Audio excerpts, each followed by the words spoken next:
Hello बच्चों। आज मैं आपके लिए एक कहानी लेकर आई हूँ जो एक शेर की कहानी है। ये कहानी पहले हम हिंदी में सुनेंगे, उसके बाद इंग्लिश में। एक वन में भासुरक नामक एक सिंह रहा करता था। वह अपनी शक्ति के मद में इतना डूबा हुआ था कि रोज अनेक पशुओं का वध किया करता। कुछ को तो खाकर अपनी भूख शांत करता, लेकिन अधिकतर पशुओं को मारकर यूं ही डाल देता और वन में दहशत फैलाता। ऐसे में बचे हुए वन के जीवों ने सोचा कि इस तरह तो एक दिन हम सब मारे जाएंगे और हमारी नस्ल भी खत्म हो जाएगी। इसलिए इस शक्तिशाली और खूंखार शेर को रोकना बहुत जरूरी है।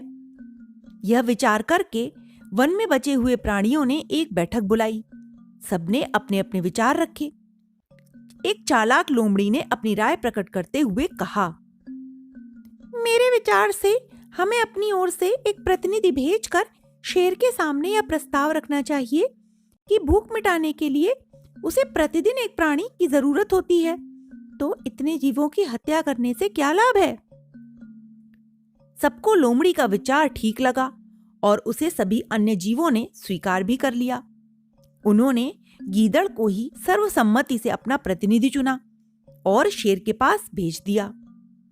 गीदड़ शेर के पास आया और उसको नमस्कार करते हुए बड़े ही आदर के साथ बोला, महाराज, मैं वन के प्राणियों की ओर से उनका दूत बनकर आया हूँ। कहो, क्या कहना चाहते हो? शेर ने गुर्राते हुए पूछा। हमने आपस में मिलजुल कर विचार किया है कि यदि आप इन वन के किसी भी जीवों को अनावश्यक रूप से न मारें, तो हम आश्वासन देते हैं कि प्रतिदिन आपकी भूख शांत करने के लिए एक पशु आपके पास भेज दिया करेंगे। इससे आपको भी शिकार की खोज में भटकना नहीं पड़ेगा और हमारा भी असमय हो रहा विनाश रुक जाएगा। गीदड़ ने बड़े ही आदर भाव के साथ कहा। शेर ने गीदड़ की बातों पर विचार किया। उसके बाद उसने उसका प्रस्ताव स्वीकार कर लिया, किंतु थोड़ी देर में चेतावनी भरे स्वर में शेर बोल पड़ा, मुझे तुम्हारा और तुम्हारे साथियों का प्रस्ताव स्वीकार है, लेकिन एक शर्त है मेरी। कैसी शर्त महाराज? गीदड़ ने बड़े ही शंकित स्वर में पूछा। जिस किसी दिन भी मेरा शिकार नहीं आया, उसी दिन मैं वन के सारे पशुओं को मारकर खा जाऊंगा। हमें आपकी शर्त मंजूर है महाराज। आपको नियमित रूप से भोजन के रूप में एक पशु मिल जाया करेगा। इसका वादा मैं वन के अन्य पशुओं की ओर से आपसे करता हूं। उस दिन के बाद बारी बारी से एक पशु शेर का भोजन बनने के लिए रोज उसके पास जाया करता, जिसे खाकर वह अपनी भूख मिटाता रहे। कुछ दिनों के बाद एक चतुर खरगोश की बारी आई। उसने सोचा कि जब आज मरना ही है तो जल्दी किस बात की है, आराम से जाऊंगा ताकि कुछ देर और जीवित रहने का अवसर मिल जाए।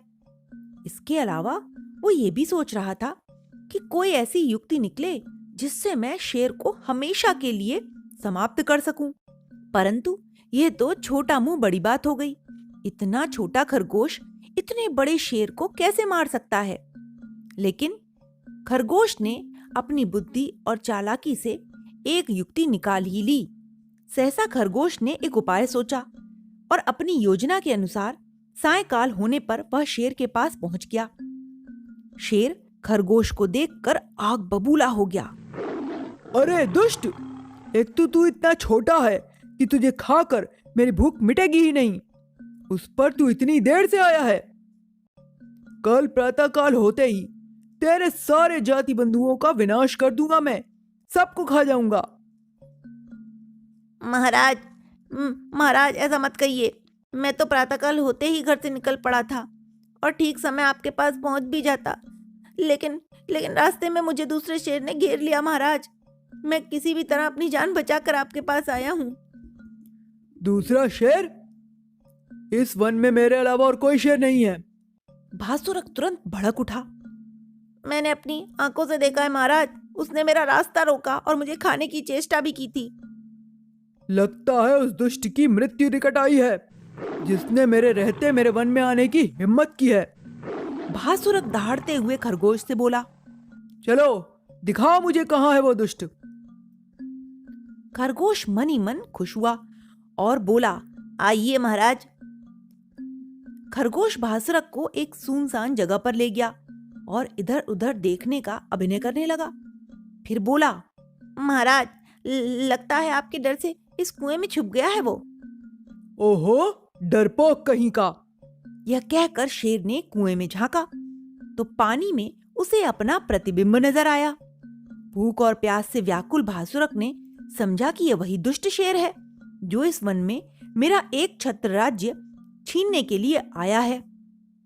क्रोधावेश में भासुरक बहुत जोर से दहाड़ा तो उसकी दहाड़ की प्रतिध्वनि लौटकर उसके कानों में पड़ी। भूख, प्यास और क्रोध की आग में जलता हुआ वह उस पर झपटा और उसका वध करने के लिए उसने कुएं में छलांग लगा दी।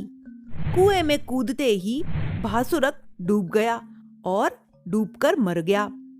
खरगोश ने लौटकर अपने बुद्धिबल से भासुरक के कुएं में गिरकर परलोक सिधारने का समाचार अपने सभी पशुओं को सुनाया तो सभी प्रसन्नता से झूम उठे और उसका काफी आदर सत्कार किया तथा उसकी बुद्धिमत्ता को सराहा।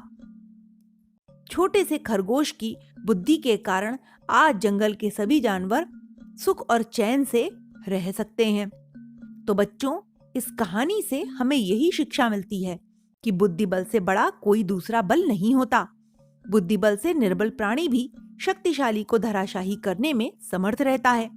संकट में भी बुद्धि का दामन कभी नहीं छोड़ना चाहिए। तो आइए अब सुनते हैं इसी कहानी को इंग्लिश में। There lived a lion in a forest who was cruel to all the other animals. He would kill many of them at a time and eat them. He loved being called the king of all the animals. One day, all animals called a meeting to discuss how they could stop the lion from killing so many of them. Finally, they decided that they would tell the lion not to kill so many of them. They agreed to send one animal daily to the lion as his food. The message was sent and the lion agreed. Every day, an animal was sent as his dinner, and the rest of the animals stopped being afraid till their turn came. One day, it was the turn of the clever rabbit. The rabbit did not want to die. He wanted to save himself as well as other animals. He had to do something. So he walked very slowly and reached the lion's den later than noon. By that time, the lion was very angry. He shouted, Why are you so late? Do you want me to kill all animals? The rabbit said, I am sorry, I am late, but I could not help it. The lion again shouted. Why? The rabbit said, I was coming to you, but then I saw another lion. I became very scared and I hid till the lion had left, and then I came here. That lion calls himself the king of the forest. The lion roared angrily. Is there another lion in this forest? Does he call himself the king? Where is he? I will kill him. The rabbit said, Come with me, my lord, and I will show you the lion. The hare then led the lion to a well in the forest, but the lion could not see any other lion. He was all the more angry and shouted, Where is that other lion? The rabbit pretended to look here and there as if looking for the other lion. He then peeped into the well and said, The other lion is afraid of you, sir, and so he is hiding from you. Look in the well and you will see him. The lion peeped in the well and saw his own face in the water. but he thought that it was the other lion. He roared loudly, and the well echoed the loud roar. The lion thought that the other lion was roaring at him. He became so angry that he shouted, I will kill you. He jumped into the well and hit his head against the wall and died.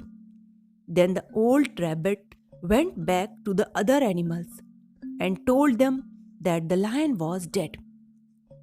They were all very happy and thanked to the rabbit for freeing them from the cruel lion. Now they could live happily in peace without any fear. The moral of the story is wisdom outsmarts physical strength. The wee rabbit was wise and could beat the lion with his intelligence. Bye bye.